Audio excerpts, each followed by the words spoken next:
Generation Teen.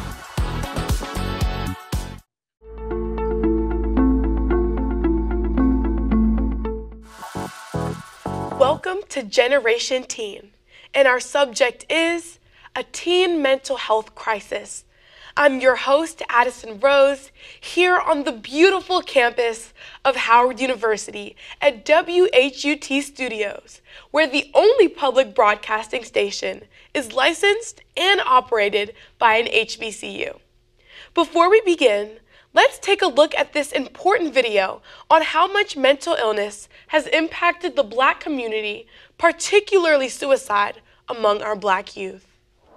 The pandemic is no doubt taking a toll on everyone's mental health, but experts are sounding the alarm over an increased rate of depression and suicide among Black youth. New data from California's Department of Public Health shows the suicide rate of Black youth has doubled since 2014.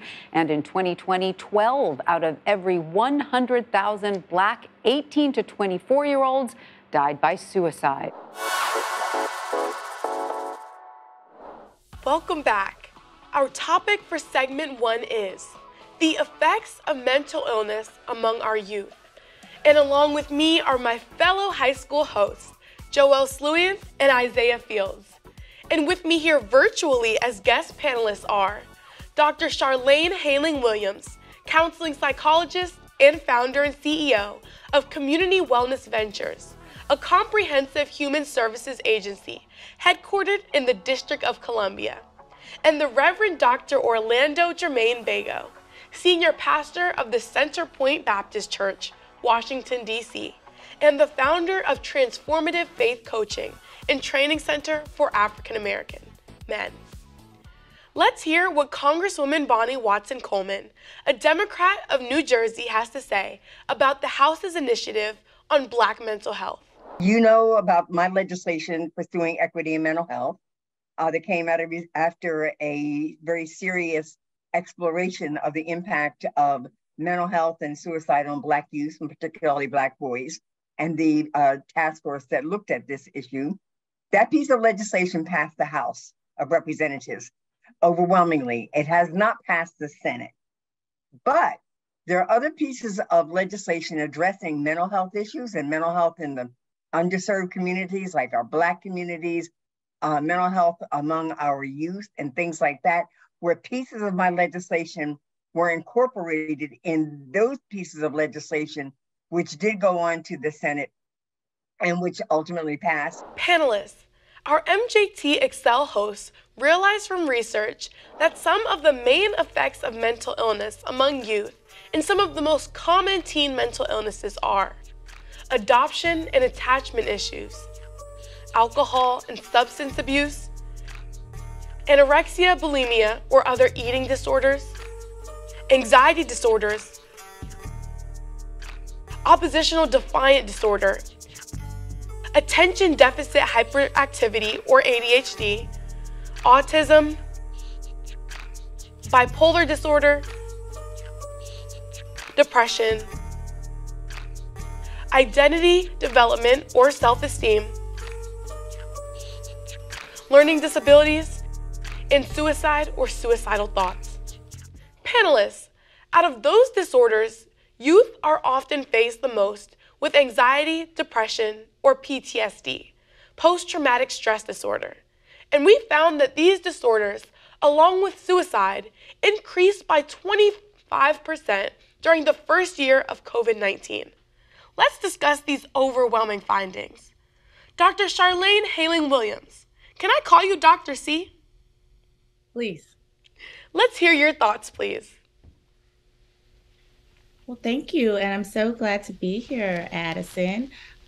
You know, it was very interesting. You named disorders that are found as sort of a direct response to some contextual factor, right? So things that happen in the environment impact Black youth at a much larger rate than some other youth, largely because we are often found to be vulnerable to what's happening in our environment because we're so oppressed historically and already vulnerable to other factors that are not of our own doing.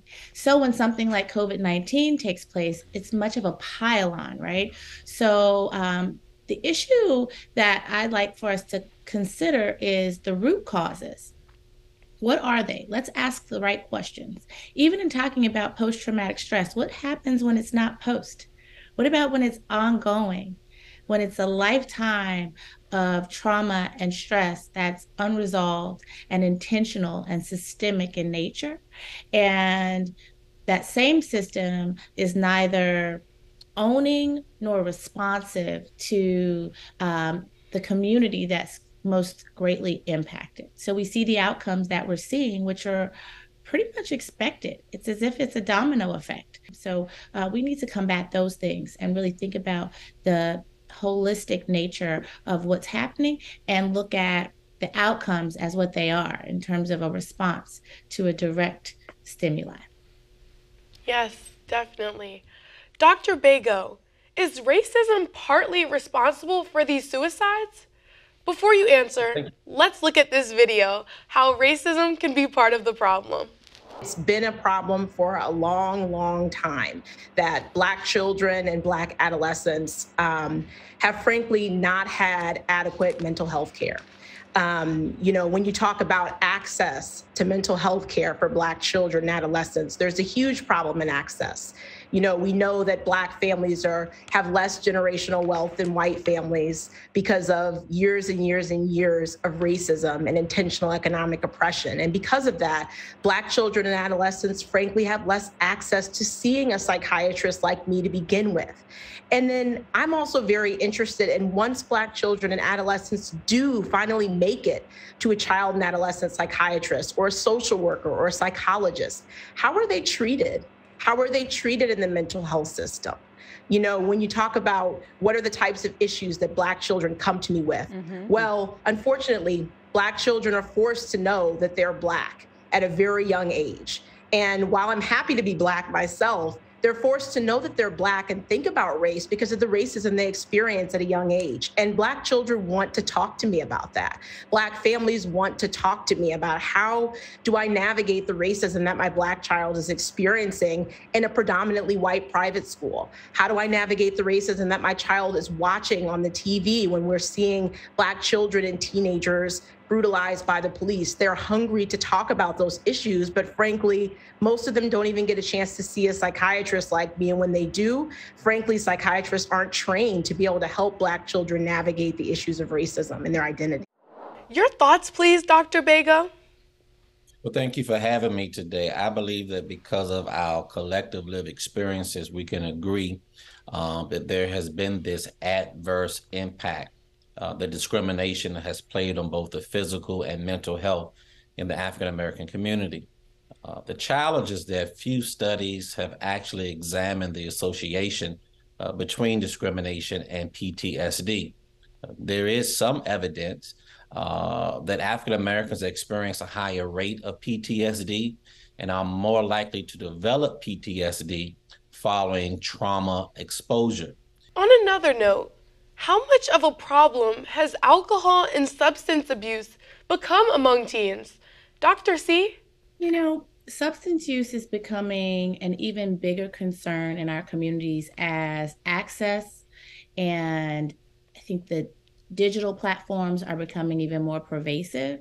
Again, that's a reaction to a much bigger problem in that youth are seeking to numb themselves or self-medicate in order to cope with that which they perceive to be overwhelming. And so it's on the same line with death by suicide. It's just a slower path of, self-harm. And it's something that we must address early and often and provide that much more access to the healing services and supports. Joelle and Isaiah, your comments, please? First, I just want to say I think that alcohol and substance abuse has always been there, but especially after COVID, I think that's what really increased it. Due to buildings and businesses being shut down, kids aren't being able to experience life at the fullest, and they feel trapped mentally. So all those emotions and everything they're going through being built up during COVID, they're not really able to see someone properly for the help they really need. So they turn to substances and alcohol to self-cope or deal with the problems, as Dr. C said.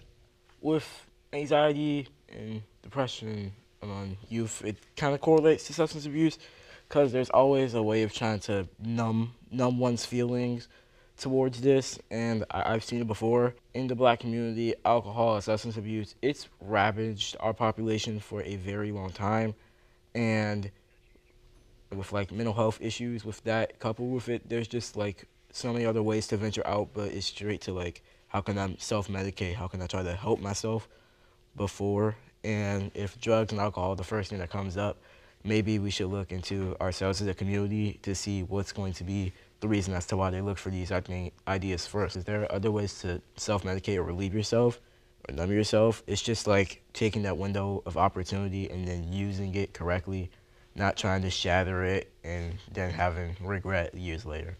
I agree with both of you all. How bad is anxiety and depression among our youth? And is it totally related to suicide? Dr. C, what are your findings? Sure. You find that anxiety and depression are really indicators or precursors. They're typically warning signs for all mental health outcomes, really. It's just a matter of if we're paying attention to them. And so quite often when we see, things leave the moderate range and go into the severe, ongoing arena, then that's a cause for significant concern and immediate action. For anyone who's watching, any young person, if you notice those negative thoughts come into your mind, if you notice yourself being unable to carry out daily functions typically, if you're feeling particularly hopeless, that's a time to let someone know so that you can get the immediate support. It's not a sign of weakness, it is a sign of strength. However, there is hope and help everywhere. It's just a matter of us making it more accessible and us taking advantage of the resources that are available to us. Joelle and Isaiah, do you know anything about this? Any experiences with friends or family? I do. When I was younger, there was this kid named Rylan. We had played on the same youth football team. And a year after that season ended, I'd heard that he killed himself. It was very shocking to me because he never displayed any clear signs of anxiety or depression or any negative thoughts. So I didn't think he was going through anything. And I guess behind closed doors, he was going through something that he didn't really feel comfortable to express to anyone else or get help that he needed. So yeah. In regards to me with my anxiety and depression, I've been going through it for a little while. So for me, over summer before school started, my granddad died, and I was just in pain. I still am, and it's horrible. So with that, a depression kind of set in, and it wasn't helped by the fact that I didn't say anything about it. Like if I said something, it would have been to a friend, and it was these very depressive, maybe suicidal thoughts and stuff. But one day I was at school in my APUS class, and my teacher saw that I wrote suicidal on a do now paper, and they had to call the cops, and they were concerned to me, and they were concerned for my well-being, and to know that there was a person who cared about me, it was just the most relieving thing. So I think with anxiety and depression, it's always the idea of don't suffer in silence, because it'll make it like very worse on you, and you may not be able to forgive yourself for that. I probably won't be able to forgive myself for just being quiet and letting my mental health fail like consistently. So it's the idea of trying to not let it prolong, but stop when you notice it so that you can immediately get the help that you need. I am very proud of Isaiah, and he has been very bold in expressing issues around mental health that has served as a challenge for him during this pandemic. Let me say to you that you are not alone. I too suffer from depression as well as anxiety. To be quite candid and honest with you this morning, I have been on a 2-week anxiety attack episode in my life during these holiday seasons. I've lost my father, 2 uncles, and a brother-in-law during the pandemic.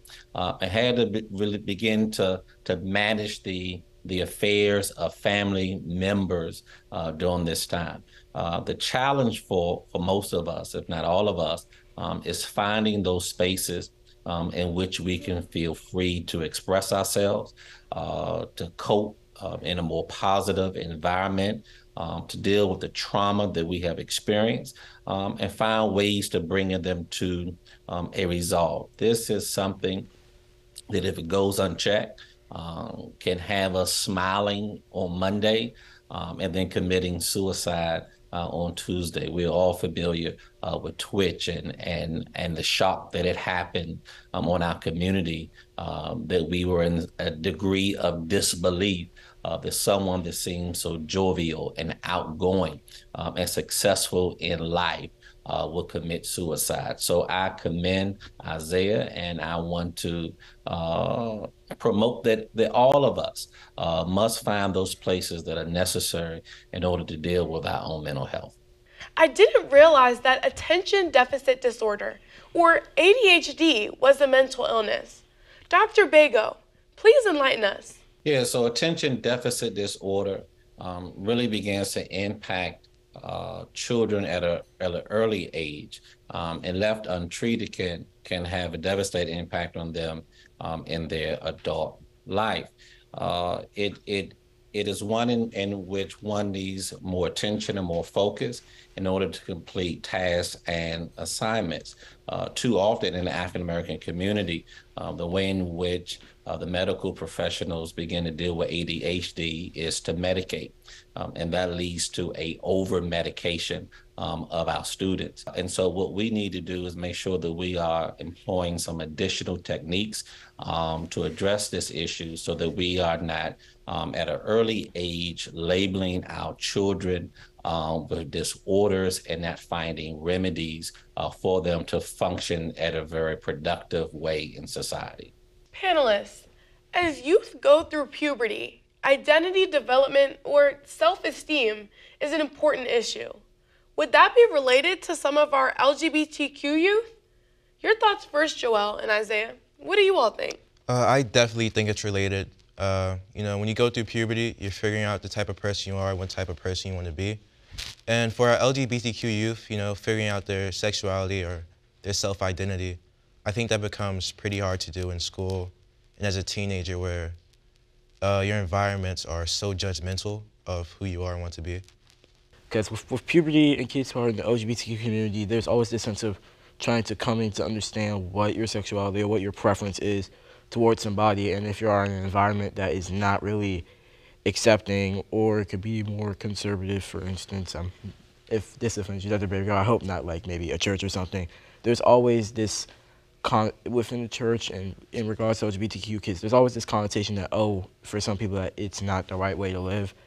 You can't tell a person how to live, because the LGBTQ kid needs to know that they're accepted and that what and how they live their life will not be determined by others. Yeah, I mean, I think it also especially goes back to the households as well. I mean, that's the most supportive influence that you have in your life, your house, your family. And when these youth are going back to a household full of people who don't support them, that causes bigger issues. Dr. C, what are your comments? Gender identity, sexual identity, all of the identities come together to make a happy, healthy, whole person. And so at that sort of nexus during your adolescent years, when so many things are in flux and physiologically things are changing, and sociologically as well, the messages that we're getting sent from our peers, from the larger media, teachers, parents, just the community in general, really tend to shape what we identify as safe and acceptable. And so our task is to consistently communicate that people being happy, healthy, and whole as who they are is acceptable, and not only acceptable, but celebrated. Finally, panelists, let's talk about self-harm, cutting, etc. What is behind this syndrome? What causes a kid to cut his or herself? Dr. C and Bego, your comments, please. Self-harm is an external representation of internal discord.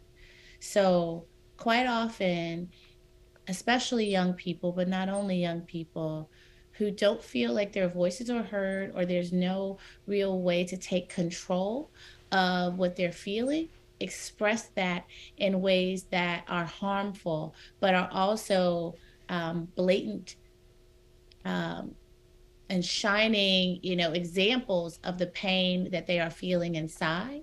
And so it's yet another opportunity for us to both educate ourselves and also be sure to notice the warning signs, because it usually starts as something small and then continues to grow. And so what we want is for parents to keep the open lines of communication, other caregivers and guardians and extended family members, to make sure that young people know that there is a safe space to communicate feelings, whether we understand them or not, and then pay attention, because often the self-injurious behaviors can lead to more severe behaviors, including suicide, that we can't come back from. We'll be right back after this important video message. Hey, what's been going on? I want to check in with you if that's okay. What's up? Am I in trouble? No. Just the pandemic is getting me down. I feel overwhelmed, anxious, and exhausted. I'm feeling some type of way, so I wanted to see how you're doing with school, friends, and everything that's changed over this year. I'm fine, Everything is good. Oh, it's good to hear. I just wanted to check in because sometimes we're struggling and might not even realize it. Like, I noticed that you've been up all night, eating less, hanging out with your friends less too. It's important that you know that I'm here for you. Yeah, whatever. When I tried to talk to you about stuff before, it seemed like you weren't really listening, or like you felt my issues were small. Like you said that because I don't have to pay bills and because I'm young, I don't have a reason to be depressed or anxious. And that just makes me not want to say anything. I'm sorry I made you feel that way.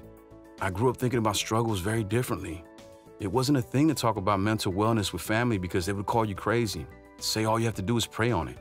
We were raised the way we were raised. You have to be strong and deal with it. I thought, okay, you have to hide your feelings and ignore them. But I want to change now. I've learned more because that's not healthy for either of us. Well, okay. I guess I've had more anxiety and don't want to do much. I get what you're going through. I want to help you get through this tough time and learn how to listen and support you better. Okay, but I still feel like you don't get it. 'Cause you don't know what I'm going through. Sometimes my thoughts are just out of control and I can't focus on stuff. I don't even know why. You're right. I'm sorry. I want to understand where you're coming from. What's making you feel that way? I don't really want to talk with you about it right now. I don't want a whole lecture. You don't have to share everything with me. Maybe there's someone in your life you do feel comfortable talking to. What would worry me is if you ignore your feelings and hope they change on their own, because they can come out later in bad ways. I've looked into some helpful things, like counselors you could talk to, or group sessions where you talk about it with other people who sometimes feel anxious, even just so you know you're not alone. As long as you're talking to someone, I'm happy.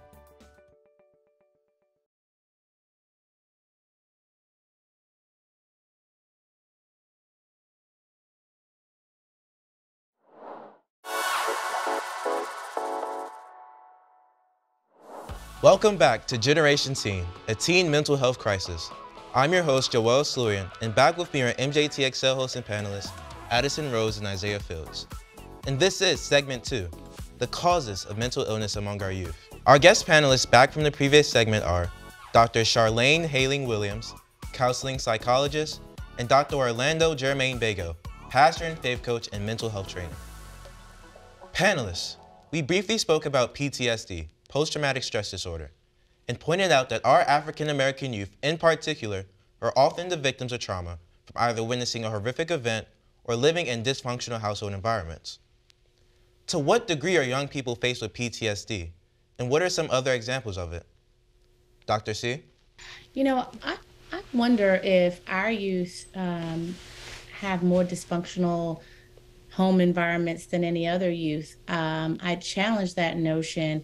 I think that the overwhelming vulnerability comes from the number of youth living in poverty, the number of youth who don't have adequate access to resources in terms of education, and their parents don't have adequate workforce resources. And so it increases the amounts of stress, hopelessness, and really changes the trajectory of otherwise typically functioning families holistically.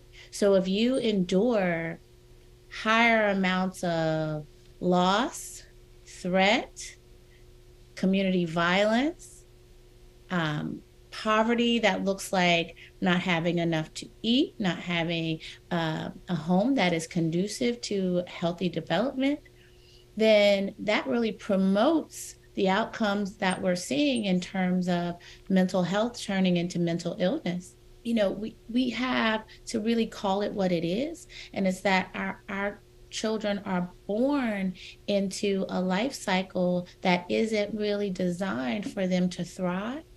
And we have to reverse those effects by first naming them and then working towards improving the access to opportunity and fighting the good fight, speaking truth to power for the Black community. And so that is what is really the first thing. And I see a light go off when folks who are living in these environments hear someone say, it's not you, it's what you're faced with.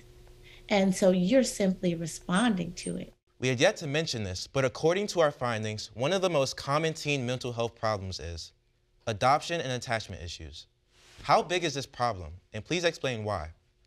Is it from these terrible foster care stories that we so often hear about? Panelists, your response? Yeah, so, adoption is a large issue in the African American community. Most children enter the adoption system through the foster care system, and we understand how foster care systems and the plague that they've had in urban centers across America. We're dealing with issues around separation and anxiety, issues of trust, and being placed in locations where individuals can strive. And so our youth must feel that they are placed in environments in which they are protected, that they are loved, and that they can be nurtured. Too often, children are uprooted from their environment, their safety net, and placed in new places that they are unfamiliar with. That's what breeds this issue around separation and anxiety, not just the impact that the parents may have that cause them to be placed in the system, but how we are actually treating them while they are in these systems. And so we have to begin to take a more centrality approach to how we begin to treat students and adolescents and youth as they enter into both the foster care system and the adoption system. Panelists, we know of the term crack babies and how some youth end up with a severe case of ADHD from parents who did crack cocaine and other drugs. Studies show from the cause of parent substance abuse, children have increased rates of anxiety, depression, oppositional and aggressive behavior, conduct problems, as well as lower rates of self-esteem and confidence. Is this true, Dr. C? What happens in utero can be predictive in a lot of ways. Protecting the fetus and protecting young babies and children as they develop, particularly from ages 0 to 3, can really set them up for a trajectory going in a positive direction or not, unfortunately. But to put, a happier spin on it, a more hopeful spin on it, our children are resilient in that when we can get them the appropriate early interventions, they can bounce right back and be happy, healthy, thriving adults. It's a matter of early detection and early intervention with the services and supports that are appropriate. What are other effects to children from drug-induced and substance abuse parents? And speak on this in general. Yeah, so in a very general, Dr. C talks about in utero, but there's also in utero the epigenetics. We're talking about the psychological impact and trauma that is also passed down generationally to our babies. And so some of it is not taught or learned. Some of it is just augmentation of our DNA molecular structure. And so when we talk about PTSD, post-traumatic stress syndrome, this will we come up with the terminology PTSD, post-traumatic slave syndrome, because there are some psychological impacts that are passed down generationally to our children as well. And so we must begin to identify some new coping mechanisms in our life, in our communities, and even in our homes if we want to break these cycles and the impacts of them. Panelists, the rate of autistic children in school systems has increased twofold. Let's look at these numbers. In 2021, the CDC reported that approximately 1 in 44 children in the U.S. is diagnosed with an autism, or ADSD. According to 2018 data, 1 in 27 boys are identified with autism, 1 in 116 girls are identified with autism, and boys are 4 times more likely to be identified with autism than girls. And 31% of children with ASD have an intellectual disability. Autism affects all ethnic and socioeconomic groups. Minority groups tend to be diagnosed later and less often. What causes autism among youth? Panelists, your thoughts. Well, if we had that answer, we might not be here. We don't know exactly, but what you really touched on, once again, is the importance of early intervention. Us calling it what it is, not shying away from the fact that our children may have special needs and getting those needs met. Finally, mood swings are prevalent in young people. Some say it's just kids going through puberty. But what about severe cases? Even to the point of bipolarism where a child will go off at any moment. What's the cause, panelists? Right. Mood swings are really a fluctuation of emotions for a long period of time. And they're different for each individual. Some of it can be some emotional instability. Some can be having a chemical imbalance. Oftentimes, there are individuals who are just looking for ways to cope with the stress of life. And so they do not know how to properly articulate what they are feeling and thinking, and therefore it shows up in these outbursts. Addison and Isaiah, what do you guys think about mood swings in young people? Do you see more cases of it than usual, especially after the COVID pandemic? Yeah, well, personally, I would think that the rates of mood swings among youth have definitely increased because we were forced into these a different environment than we're used to, right, with COVID.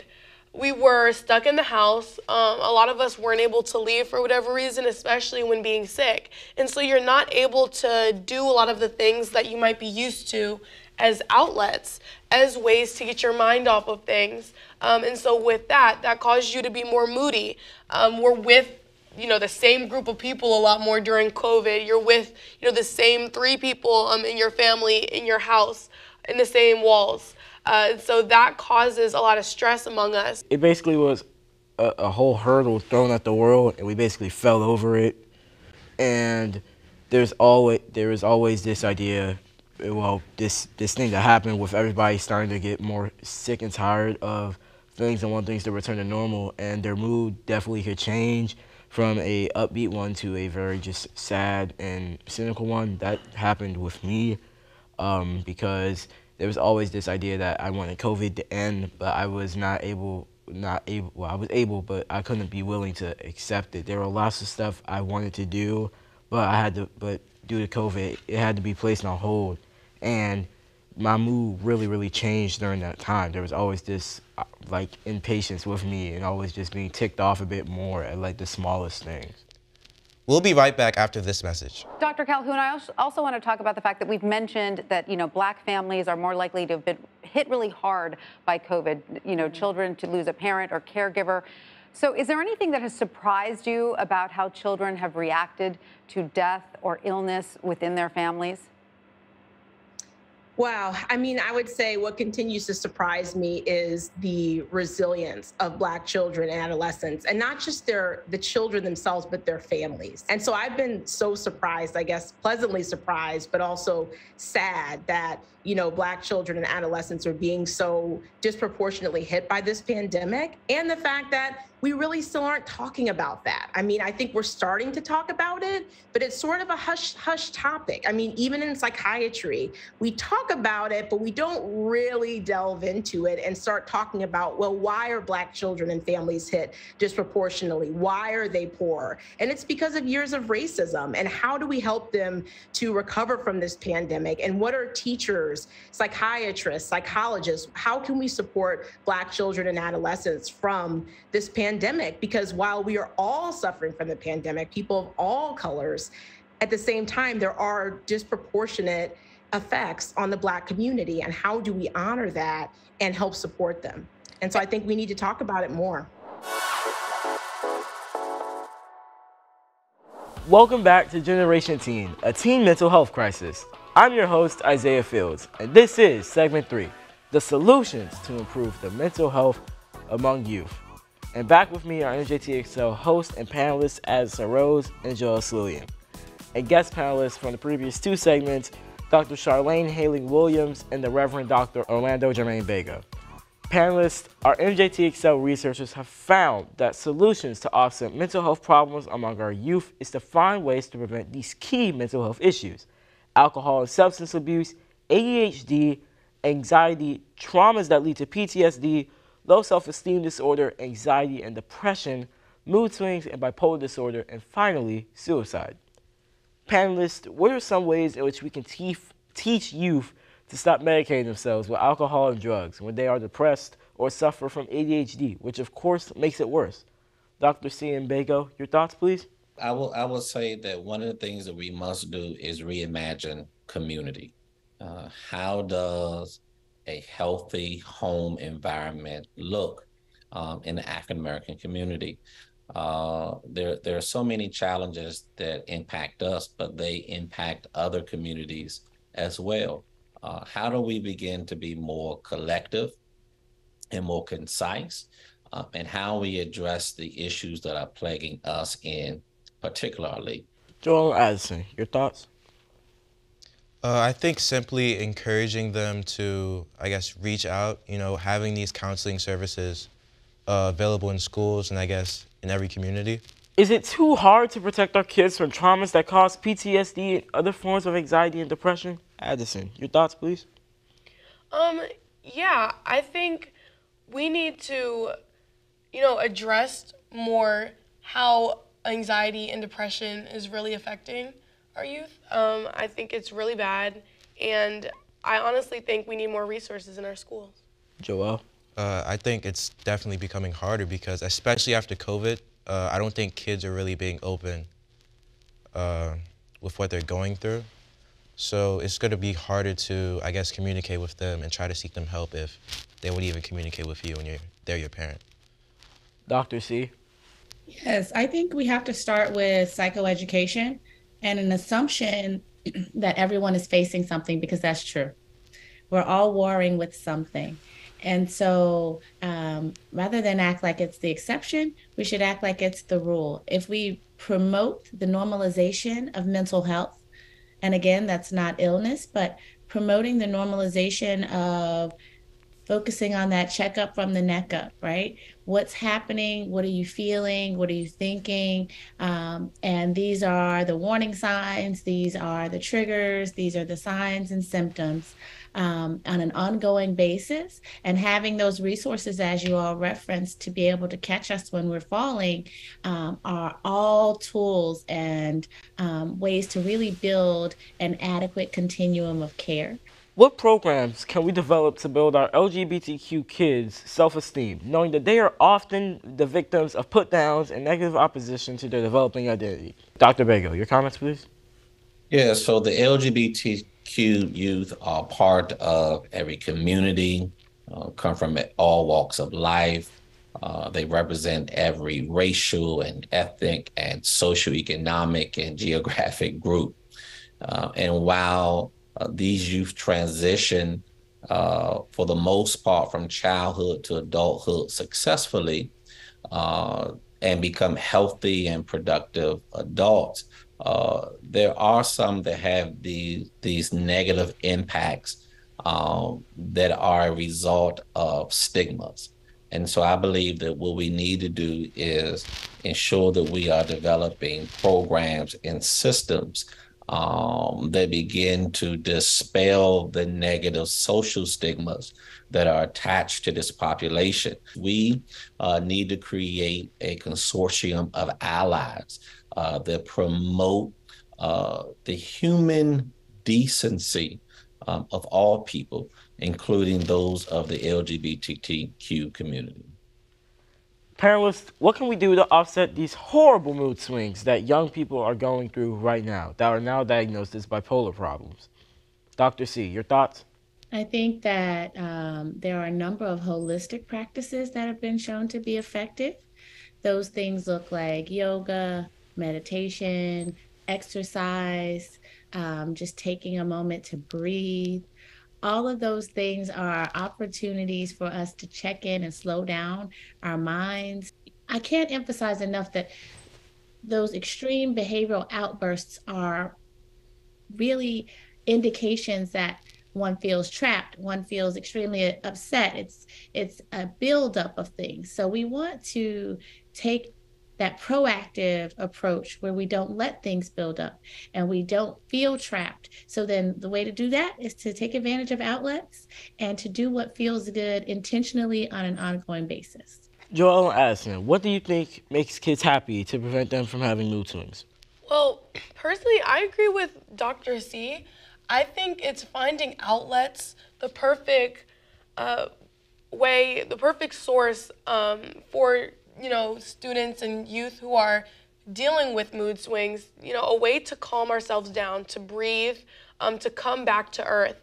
For me, over COVID, I discovered that I enjoy painting. When I get anxious in the house, when everyone's kind of coming at me, or I just feel like I need a space to breathe, I would go and paint. And I promise you, I'm not the artsiest person. I'm not really good at action at all. But I realized that this was kind of a way for me to ease my mind. And that's definitely what I appreciated. So I would agree. I think it has to do with finding a way to center ourselves for kids that have to, come back to earth and just have issues with their mood swings. Finally, panelists, in our last town hall on the school-to-prison pipeline, we spoke a lot about increasing school counseling. Will this be the cure-all to prevent the multiple suicides our youth are experiencing? Dr. C?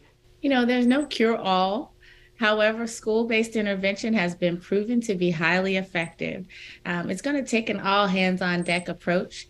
It's inside the school buildings, in the communities, and in the homes, for sure, for us to really wrap our arms around our young people. But school-based resources are essential and a really key component of the healing process. Our young people spend so much time in the school buildings with both those staff, teachers, peers, and a lot of the things regarding their overall well-being show themselves throughout the course of the school day. And those school resources should be highly skilled and trained and culturally competent and appropriate for the student bodies that they serve. Joel, do you think the increase of counseling will help the rate of suicides among youth? I definitely think it will, but I think we should consider factors such as consistency. Are these children going to go to these counseling services in school and actually, use the things they're taught in the real world when they're not in counseling? And making sure children actually feel comfortable going to these services in their school. Addison?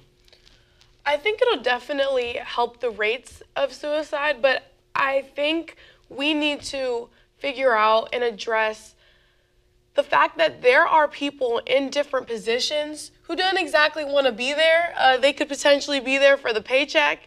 And so making sure in every school that we are enforcing that, you know, we need these people to be advocates, right, for our youth. We need them to really step up and play a role of, you know, I am truly here for you, no matter what I have going on. And so that'll help students to open up more, make it easier for them. I think a lot of times, you know, when students are pushed into counseling, they don't feel like they relate to their counselor. So not only finding counselors that they can relate to, but helping the counselors understand that you are supposed to be an open ear, not only, but someone, you know, a shoulder to cry on for youth. And I think that'll be the biggest kind of issue, kind of trying to figure out the connection between counselors and youth. I agree, because with DCPS at my school at McKinley, there are counselors who the students really like can cater to through their specific needs. And I do think with the idea of getting counselors at school, you need to put more funding into it, because for a social service to work at a school, there needs to be, one, money given to it so that it can continue, two, a consistent amount of social workers who the students can cater to, and three, you hire the right people, because you don't want a social worker who will just listen and then not do anything. You need one that will listen, take more time out of their day to listen, and then check in on you consistently at your school. Exactly. Dr. Bego, what are your thoughts? Yeah, so I think that there needs to be a retooling from everyone as high as the administrator down to the sexton and janitor in school systems. These retoolings take place not in creating mental health professionals, but mental health advocates as a way to identify what is known as coping mechanisms, these strategies that need to be put in place in order to face the trauma and the stress of painful and harmful emotions. We are living in a time in which learning environments are shifting. They're changing. And as we are arguing and championing the need to have more licensed counselors in the school system, I believe that our greatest advocates are already there. And so we need to retrain them of how to manage classrooms and disruptive behaviors, how to navigate through systems in which we are not in our first line of defense, calling in police officers or school resource officers that do nothing but heighten the stress in the classroom. We don't need additional children as young as 7 years old placed in handcuffs and removed from the classroom. That is nothing but trauma on top of trauma. We need to do a better job in educating our teachers and our instructors and our administrators of how to be in better control of the classroom, the schools, and how to pinpoint and notice when a student is on or in potential crises. Thank you. And we'll be right back for a wrap-up after this important message. You deserve access to the mental health care that you need. You deserve support and understanding when you are struggling. And you deserve working conditions that support your mental health. That is why our administration has invested more than $100 million to expand mental health resources, including funding for healthcare organizations, to create evidence-based programs around mental health and well-being for their employees. In addition, we have dedicated $200 million to train the next generation of community health workers, including workers who specialize in mental health care and are also a trusted voice in their communities. The President and I are fighting to expand mental health care for all Americans because everyone should have access to the support they need to thrive. Welcome back to the Crisis of Teen Mental Health, and this is our Q&A wrap-up, segment 4. Joelle asked Congresswoman Watson Coleman what her thoughts as to why she is so passionate about Black mental health as well as solutions to the problem is. Well, first of all, it personally affects the community that I love and that I represent as a human being. And I know that many times in our community, we looked at people who had mental health issues as a stigma. We looked at mental health as something that was just happening and wasn't a health issue, but was just somebody else's problem. And many times when we were Christians, we were taught, well, you just pray on it and, Jesus will fix it for you. Our community hasn't been fully educated on the fact that having a mental health illness is no different than having a broken arm, a disease of a liver, a disease of the heart, or any other organ. These issues, these diseases of our organs require healthcare, and so does the brain. So when the brain's not functioning the way that it should, we need to find doctors who are specialists in those areas. Dr. C and Dr. Bego, where can we go for treatment when we are dealing with these issues? And do you have any final thoughts?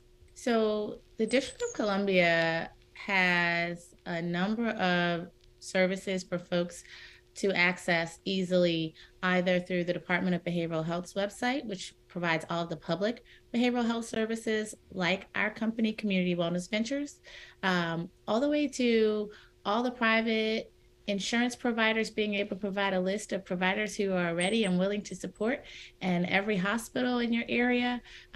You can start also with your school counselors, as we talked about, to help you align those resources.